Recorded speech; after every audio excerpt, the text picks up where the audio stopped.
This is kind of an iconoclast thing, right? We come from different worlds. I'm a trained art historian, and Tanya's background is in preservation and animals, and Turpentine Greek does great work in Northwest Arkansas. And you were just sharing with me that you guys are growing by leaps and bounds right now, right? Yes, we are. We're constantly changing and growing at the Refuge. Right now we house over 100 big cats, 6 black bear, grizzly bear, and all these animals are rescued animals, which is hard to believe there's that many animals out there that need homes that are big cats and bear. Around here? Are the animals mostly coming from places around here or elsewhere? Yeah, we've rescued from 17 states from all over the country, but most of the animals come directly from our neighboring states, Texas, Oklahoma, Missouri, and unfortunately Arkansas. So part of what we would like to do is to have a discussion about this particular series of work, and then as Moira mentioned, we'll all pick up and cart ourselves down to the Endangered Species series, which is further on in the gallery. But before we get started with that, I wanted to give you a little bit of background about this exhibition, which I curated as a collaboration with the Andy Warhol Museum. The idea behind Warhol's nature is really to give a new look at an artist we thought we knew. So when you think of Andy Warhol, what are the subjects that first come to mind? Campbell's soup cans, okay. What else? Anybody else? Marilyn Monroe. Okay, so Campbell's soup cans on the one hand, Marilyn Monroe on the other. Commodified products and pop culture, everyday things, right? And then celebrities. And of course, those are major subjects of Warhol's. But the interesting thing about being here at Crystal Bridges is that we're able to tell different stories.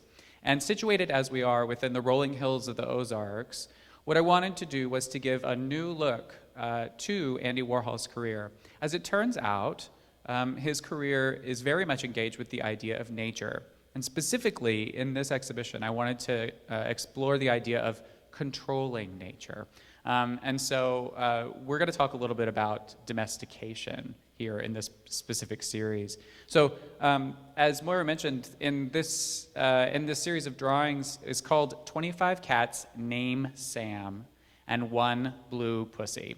Now, just to give you a little bit of background, this is not quite what you would expect if you have a kind of cursory understanding of Warhol. This is early work. It's from the 50s. Warhol is best known for the work that you see on this wall, large-scale screen-printed paintings that are saturated in color. Before he moved to this in the 60s, he was a commercial illustrator. And so he was very well known for his draftsman-like hand. And in this series of works, he was producing it during a time when he lived in an apartment with his mother with 25 cats, indeed, all named Sam.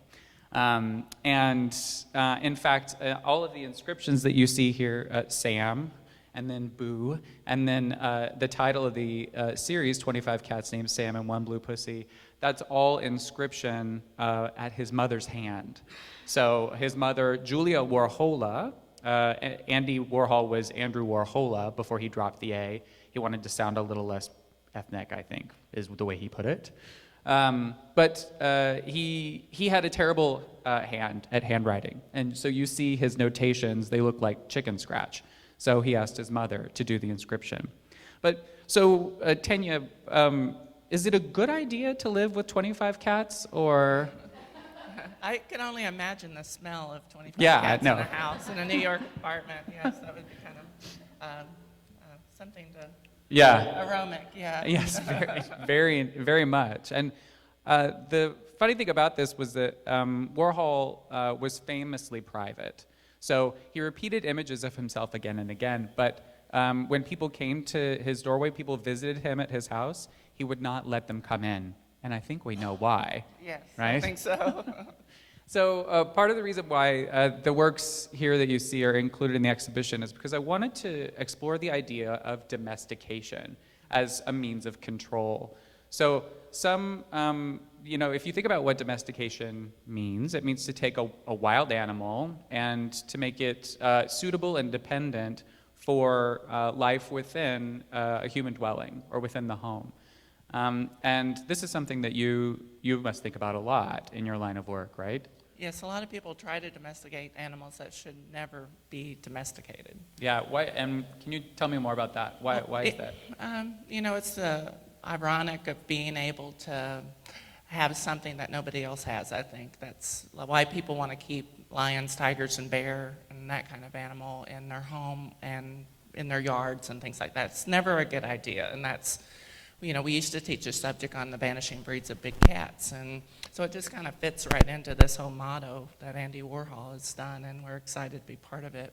But domestication takes thousands and thousands and thousands of years to accomplish, so wild animals don't make good pets. Right. And can you tell me a little bit about the process of rescue and how an animal gets from a situation like that, where they're in a situation where they're they are in danger, right? And they Yes. transition to a place where they're safer.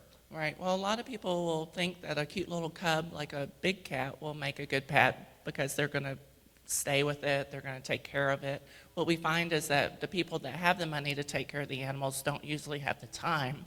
The people that have the time don't usually have the money to actually take care of an animal like this. And at just a few months old, they're already, they grow about 10 pounds a month as far as big cats. So, at a few months, they're already 30 or 40 pounds and scratching up your furniture, not potty trained well. So these are some reasons why people want to get rid of the animals normally. And that's when the Refuge steps in. We actually are a foundation that have taken care of hundreds of animals out of people's backyards, basements, because they tried to domesticate an animal that's just not domesticatable. Mm.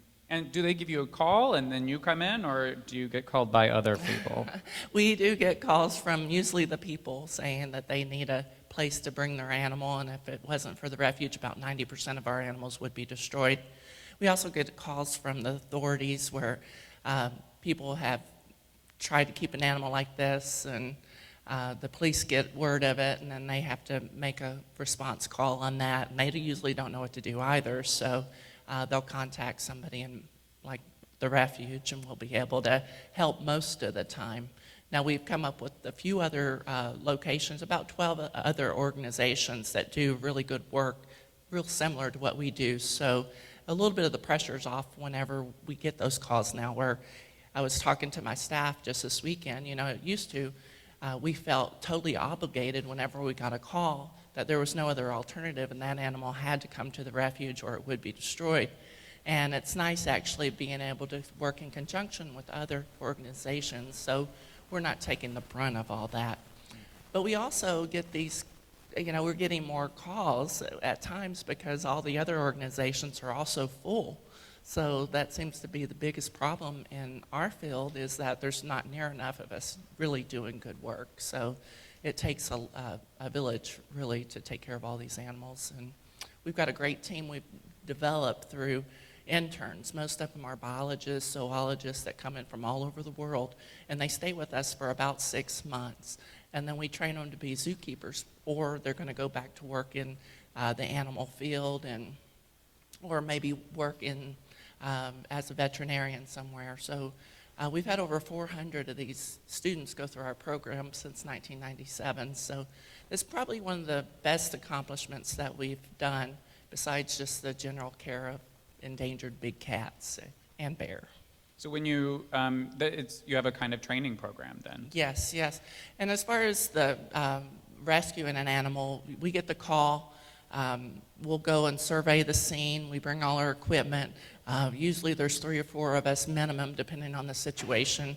We try to load an animal like you would cattle if we can. We'll back a trailer up to the cage and actually try to lure it in without having to use tranquilization. But sometimes, in fact, the majority of the time, people put these animals in these cages and they build around it like they'll never have to take it out of that cage. So, there's no way to even get to that cage to be able to load and transport and move it. I don't know what the people are thinking, if a vet would ever have to see the animal. So the majority of the time, the animal's never even seen a veterinarian. And it's just, and some situations are really remarkable. You come, maybe somebody died or divorced or just whatever life brings you, and then suddenly this animal has no place to go. So it's just pretty much abandoned wherever it is, and somebody has to come in and take care of it. So we get a lot of those calls. And we also get a lot of calls whenever the animals are in just horrible conditions. We just rescued 28 big cats 2 years ago out of Mountainburg, Arkansas.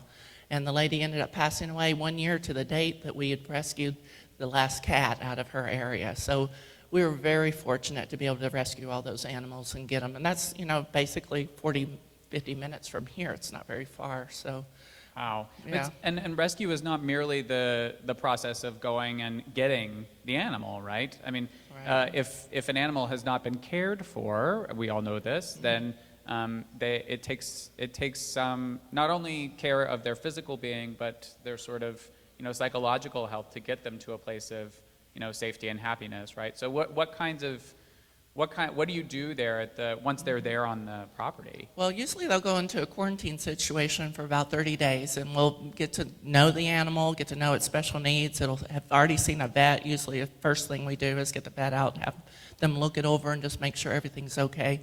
The general health is good. And then after that, right now we're utilizing an area that we built for those 28 big cats, but it's called Rescue Ridge. And that rescue area is 20 individual big, large enclosures where these animals can just live out the remainder of their lives. So that's the greatest thing I think that we've done through that huge rescue that we just did. Was we were able to provide 20 new big areas for the animals to run and play. We have 54 habitats built total right now, so that's pretty good. One of our staff biologists said to me the other day, she said, when I came here 8 years ago, we had about half the cats out, and it just seemed like it was insurmountable what we would do to be able to get all these animals out into big areas. And I looked around, and all the small cages are empty. I mean, it's phenomenal. We're tearing down those older areas that we have, and we're rebuilding, so we're in a growth phase right now, which is just remarkable. It's a lot of fun to be part of it. And we started the Refuge in 1992, so my dad rescued First Line in 1978. So it's really neat to watch the evolution of it and to be part of this and to be excited. I'm excited about the Refuge right now, as excited as I've ever been. And so I'm just excited to be part of this program too. This is really fun. And so the idea of animals and rescue has always been a part of your life, if it was a part of your dad's, right? I mean, it's a family thing for you. Yeah, when I was a little girl, I remember I brought up 3 litters of kittens from the dump, and I told my mom, she goes, "Where'd all these kittens come from?" And I said, "They just wandered up, I don't know." And it's just always been like that. So I was always the one grabbing the strays and trying to help the animals that couldn't help themselves. Well, so that sort of lifelong love for animals, I mean, honestly, it was a part of Warhol's life too. I mean, we think of him as being this kind of glitterati, part of the New York scene, very interested in culture and celebrity and hanging out. But in fact, he had a deep and abiding love for the natural world more broadly, but also specifically animals. So, and that comes from his mother. His mother was often doodled, and she drew cats. And of course, they were surrounded by them in the 50s. And if you look along this wall, you'll see too that in the 60s and 70s, his menagerie grew. So Warhol became very enamored with 2 dachshund dogs named Amos and Archie. And you can see a photograph of Warhol at his desk there with one of his dachshunds. And then there's a portrait of the other further down on the wall. And of course, I'd like to address the big Great Dane in the room. This object is in the collections of the archives of the Warhol Museum, which is such a great resource for research on Warhol's life and career. And this object, Warhol was a hoarder. And if you're going into people's homes and rescuing animals, you've probably seen a fair amount of this too. Yes. But animal lovers often tend to be hoarders. And so he acquired this object from a thrift store in Manhattan, a junk shop really, that he frequented a fair amount. And the owner of the junk shop said, "Oh, this is a very special taxidermied Great Dane. It belonged to the great director Cecil B. DeMille." Now, this proprietor knew that Andy Warhol was a great admirer of DeMille in his movies, and so Warhol said, "I'll take it." So he boxed it up and took it to his studio, called the Factory, of course, where it stood guard for most of the late 60s and in the 70s and 80s. And there happens to be a reproduction of a photograph of Warhol along with Cecil, as he was affectionately known, on the wall there. I did some research, and it turns out this object never belonged to Cecil B. DeMille. But that doesn't mean he doesn't have his own illustrious history. So he actually won Best of Breed at the Westminster Dog Show in the 30s, and his name was actually Adore Tip Top. And when he became the Best of Breed, he was styled Champion. So Champion Adore Tip Top, we brought him here. This is the first time the object has traveled. But, you know, in a larger sense, I mean, it's very interesting to see this object Warhol kept in his studio. Everyone saw it who came over.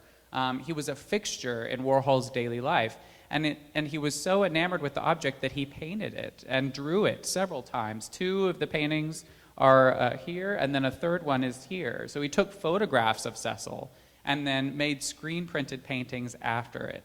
Now, what is that about? You know, why did he become so enamored with this object? And my contention is that Warhol was kind of a morbid guy. I mean, he was interested in death. And here in this taxidermied object, he found an object that had a kind of eternal life and beauty. In much the same way he painted Marilyn Monroe hundreds of times, or Elvis Presley hundreds of times, he was fascinated with beauty and the preservation thereof.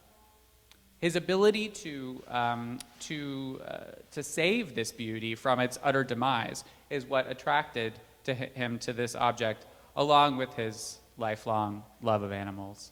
And in this gallery, too, you'll find other various photographs that track Warhol's lifelong love of animals as well. So I think at this point we'd like to pick up and follow us down here. Okay. So a couple of folks came up and asked you questions as we were moving, and I think you'd probably want to share that information with everybody. Yes, yes. Well, one of the questions were, what's the species of the big cats we're talking about? You know, cougars and mountain lions are actually considered small cats because they actually purr like a domestic cat will. The lions and tigers do not purr like that. The tiger will do that's their friendly sound. And the lions, they roar, and they've got other friendly sounds also. But the tigers, you know, they display about 30 different sounds that we've been able to document, and that's kind of neat. And there was one more question about if we're open at the refuge. We are open to the public every single day, so you could actually come out and see all the animals. The only day we're closed is Christmas, and we close a little early on Thanksgiving, so and New Year's Eve, or Christmas Eve. But you're invited to come. We're 7 miles south of Eureka Springs on Highway 23, and we're going to have information for you at the desk whenever you leave. So make sure you grab that. And we'll also leave time at the end for Q&A, but feel free to interrupt us at any point and ask any questions that you might have. For the second half of the talk here, I wanted to talk a little bit about this particular series, the Endangered Species series, which Warhol produced in the early 80s. This was it was a commission by an art collector and dealer named Ronald Fellman. And here we are in the 80s. Okay, so we've passed by this all of this work in the 60s and 70s, which focused sort of in an abstract way on nature and animals.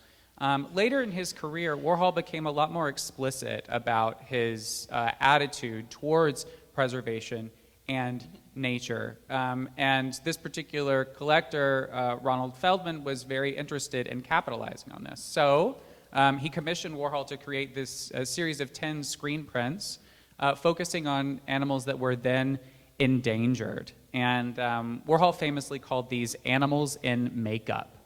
And so what you see here is a Warhol treating these subjects as he had previously treated his celebrities, right? So focusing on a central image, simplifying the image, using a screen print technique to reproduce the image, and then keying up the color. And so for him, the way that he approached these pictures was to bring a kind of attention to something that deserved attention at that moment. Now, in the 80s, you see the beginning of the preservation movement, not only in the United States, but across the world. A focus on endangered species. And this series of works was, he donated several editions of the portfolio to conservation groups so that they could be sold and the profits could be used for conservation and preservation. And so, you know, what you see here is a more politically engaged Andy Warhol, which is something that you don't hear about, you know. As I mentioned, he's often styled as a kind of urbane denizen of New York and had very little care for the political world around him. But that's simply not true. And here, you see it. You see it in these works. And so I wonder if you, Tanya, have any thoughts about the state of endangered species in this region or more broadly. I do. You know, all of these animals are still endangered species. So the eagle's the only one that he had done that actually has came back into the existence where it's not threatened as bad as it was. But, you know, tigers alone, there's only about 3,200 that they can document in the wild right now. There's more than that in captivity in people's backyards and basements. So it's just, you know, a crazy thing to think about as far as these type of animals and that they are so threatened at this point still. Yeah.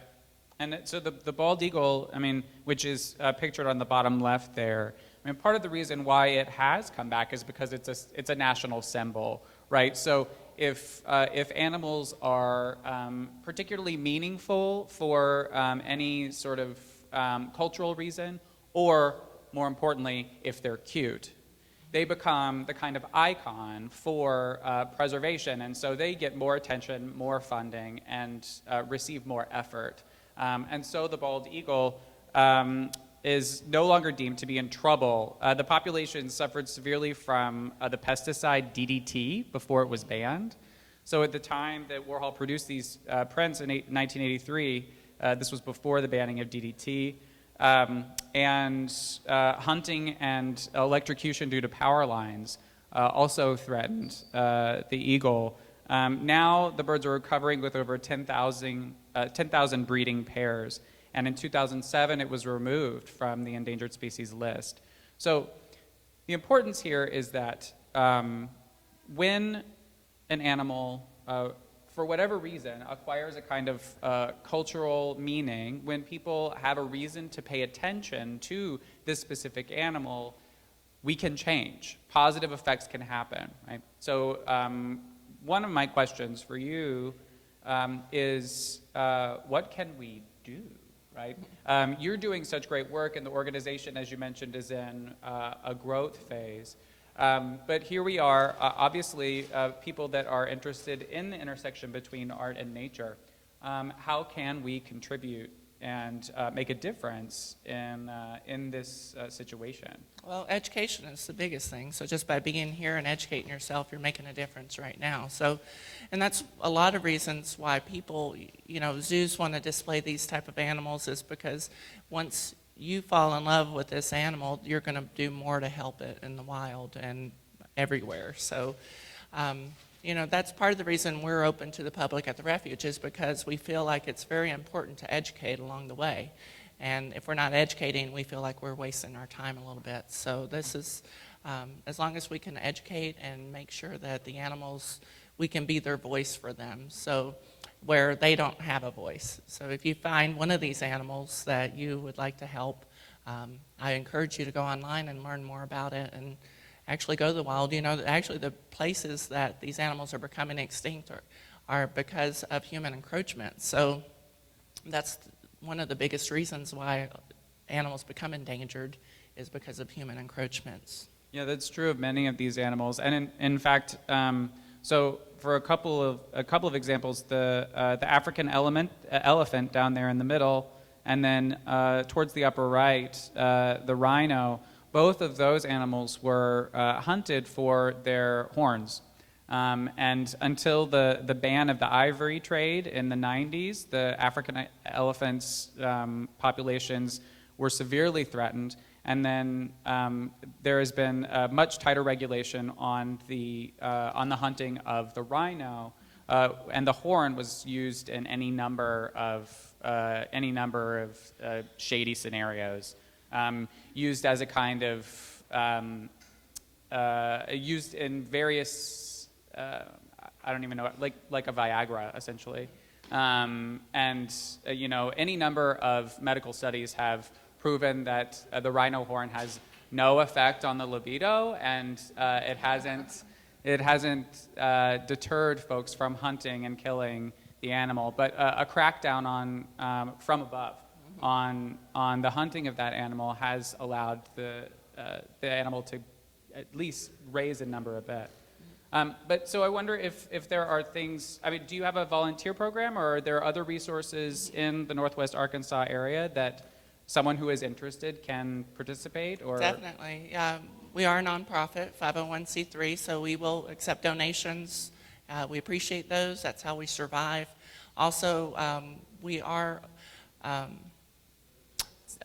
take volunteers. We get a lot of work done under our volunteer programs. We have docents also, so if you don't feel like you can do a lot of heavy lifting and work that way, then there's plenty of things that you can do. You can go through our docent program and actually learn to talk to the people that are visiting the refuge and help us to educate everybody. So That's there's great. a lot of great programs. How many visitors do you get a year? About 44,000 a year right now. Wow. Mm-hmm. So Not you anything do- like Crystal Bridges. No, you no, know, no. 4 I mean, that's- million, that's or 2 amazing. million in 4 years. That's amazing. We are really proud of that. You should 2 million be. feels Yes, really good. That does feel good. But I mean, with 44,000 visitors a year, I'm sure you could use some extra hands. Speaking of dogs, we have a special guest. Just kidding. It's a service animal. The Great who Dane I think scared got him. scared by the Great Dane. That would scare me too. Oh my goodness. So I have a question. Yep, go ahead.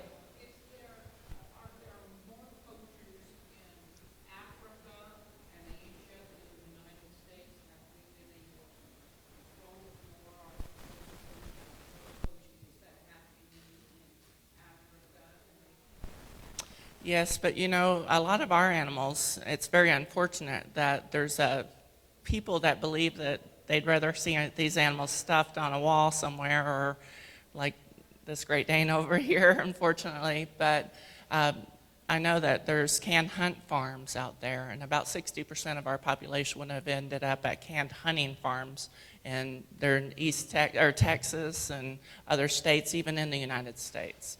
But I'm sure that poaching is more prevalent in Africa because there's so many animals there. That's where the animals are. Yeah, that is the case, in fact. So poaching it remains a big problem, especially in Africa, partly because local resources in Africa are difficult to come by. And so programs for national protection of animals allow for national funds to be diverted for their protection. So in the instance of Grevy's zebra, which you see at the upper right, its population was decimated by poachers and hunters of big game. And where it used to be spread across Western Africa, it's now mainly limited to Kenya and Ethiopia. And in Ethiopia, they are legally protected at the federal level, which allows for federal funds in Ethiopia to be diverted to local control over poachers and hunters. but it remains a huge problem. And there are international organizations like the World Wildlife Fund that use their funds to also fight poachers and hunters of big game. But I saw something interesting on that the other day. You know, the dye that they put on the counter, on the bills, you know, they actually are painting the horns of the rhino and the elephant now in that dye. So it's no good to the poachers, so they don't even have to kill the animal now because they see that pink dye, it doesn't come off. oh wow, So the animals might have this funny pink tusk or horn, but that's going to save its life ultimately. So that's kind of neat that they're doing that. so there, you know, parts of Africa are protected in such a fashion that you know, certain controls, I mean, that can be enacted, and it comes from the way that the land is managed. In the United States, we have a much more hierarchical way of organizing and maintaining refuges, and some of it is done through local nonprofits. Others have sort of umbrella national organizations. So actually, to speak to the exhibition, the Andy Warhol Preserve is a 15.1 oceanfront preserve in Montauk, which is part of a larger 2,400 acre preserve that was donated to the Nature Conservancy in 1992 by the Andy Warhol Foundation. So Montauk, Long Island, yeah.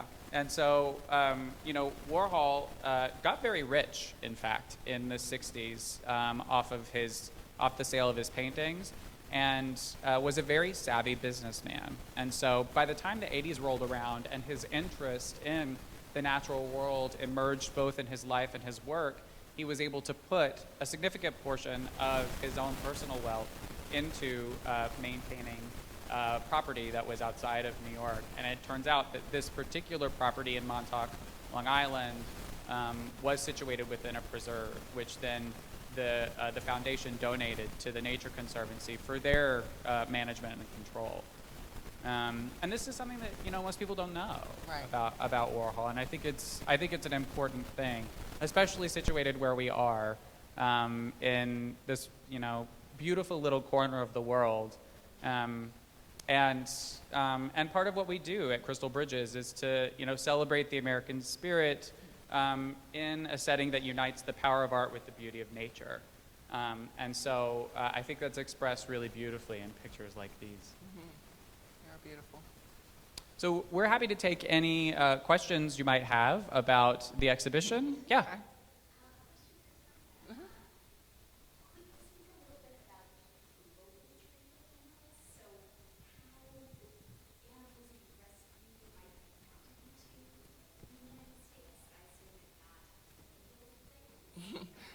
Yes, I'm happy to speak on that. You know, it started out originally with zoos coming over. You know, the zoos would have animals and they have surplus animals, and then those animals kind of disappeared out the back door of these zoos.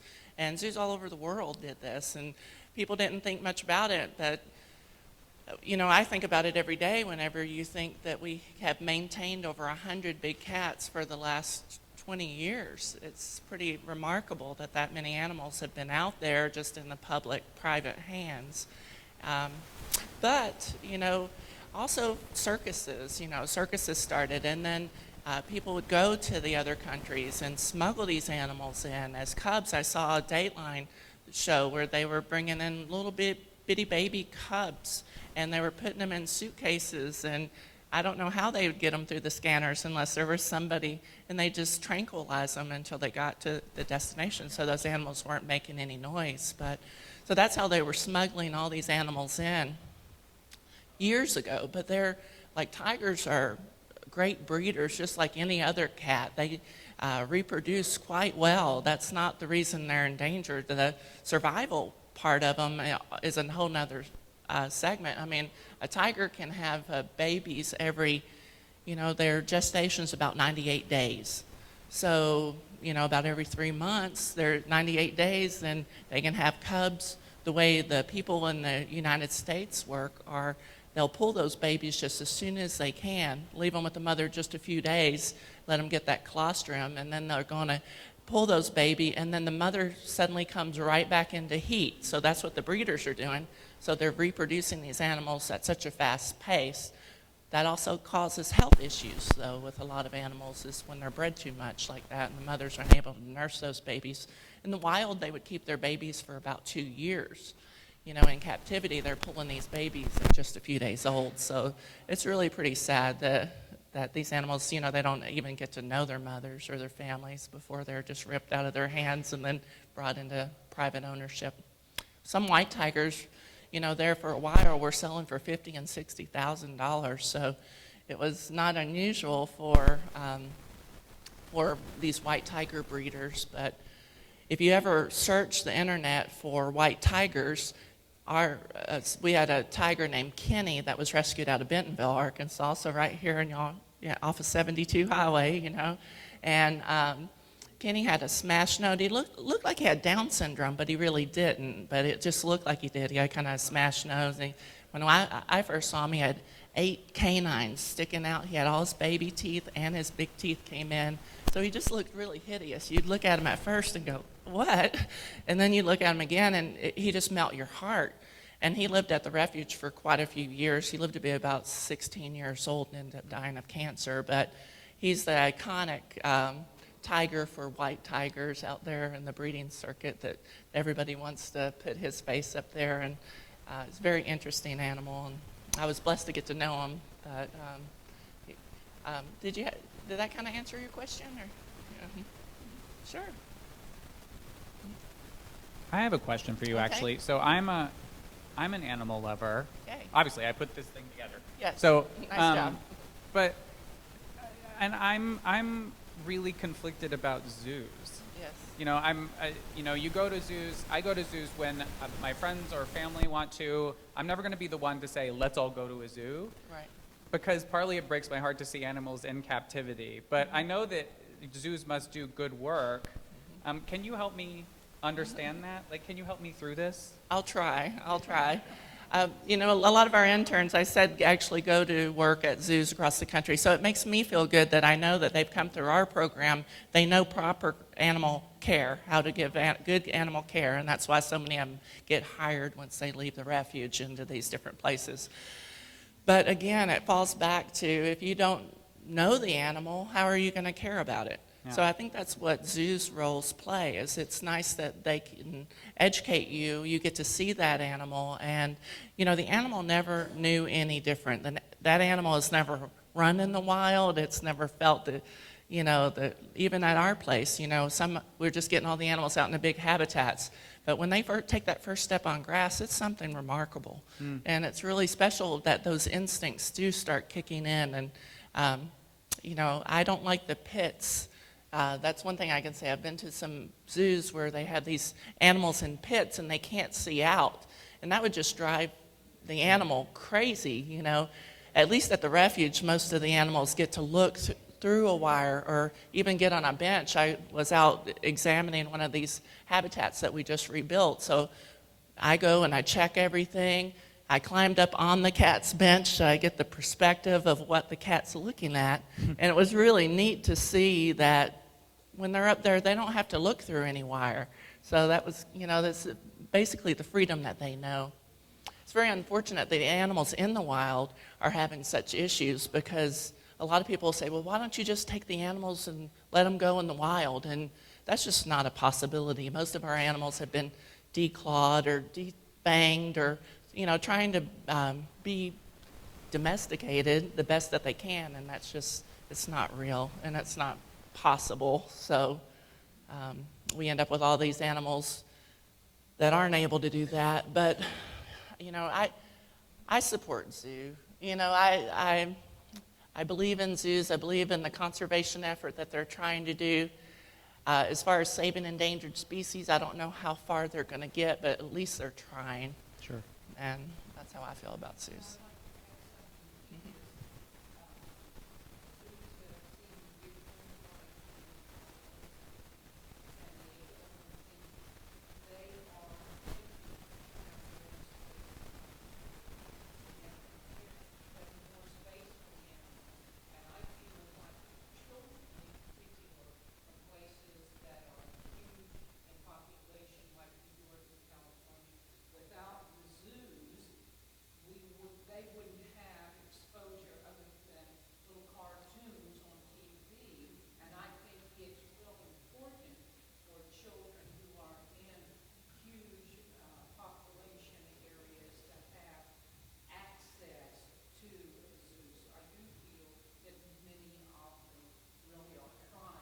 Yeah, that's a great point. You know, Warhol, for instance, grew up in Pittsburgh, and Yes. Andrew Carnegie and his great legacy to that town was to create a number of cultural institutions, some of which focus on animals that carry forward that education legacy. So it's an important point, and I'm glad you bring it up. Mm-hmm. Other questions for either me or Tanya? Well, I want to thank Tanya from yeah, I'm the excited to be Turpentine here. Creek Thank you. Refuge for coming, and thank you all for being here as well. Yes, thank you.